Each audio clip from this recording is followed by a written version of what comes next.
Isang taong gulang pa lamang si Christine nang siya ay iwanan ng kanyang mga magulang sa pangangalaga ng kanyang lolo at lola. Yung mama ko po at yung papa ko po is naghiwalay po sila. Yun lang po yung natatandaan ko kasi yung papa ko po may iba na po.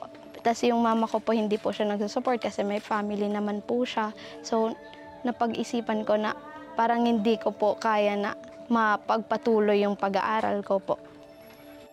Nagtatrabaho bilang mangingisda ang kanyang lolo at nagtitinda naman ng mga kakanin ang kanyang lola.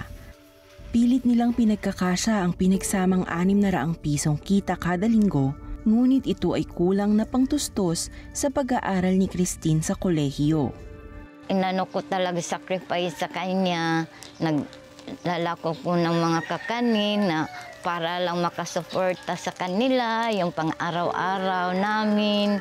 Sabi ko, para hindi ko yata makakaya na mapag-aralin ko si Tintin, ganon. Kasi yun na nga, mahirap ang buhay. Yung nakikita ko po na naghahanap po sila ng pamasahe, nangungutang po sila ng pamasahe para sa akin po. Yun po yung tumatak sa akin na mas kailangan ko pa po na pagsikapin yung pag-aaral ko po. Bakit ka nalulungkot? Kasi po nare-remember ko lang po yung paghihirap at sakripisyo ng lola ko po.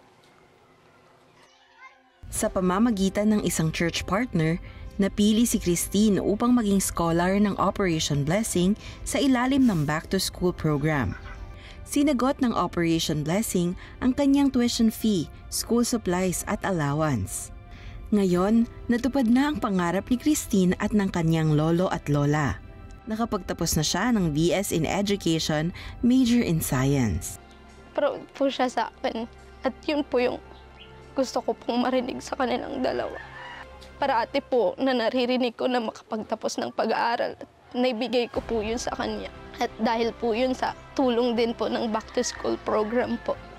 Nagpapasalamat po ako kasi naging instrumento po kayo na tulungan po na makatapos po ako ng pag-aaral. At salamat din po sa mga sumusuporta po na sa Back to School program. Maraming salamat. Marami pa sana kayo may tulungan sa ibang nangangailangan sa inyo. In Jesus' name we pray. Amen.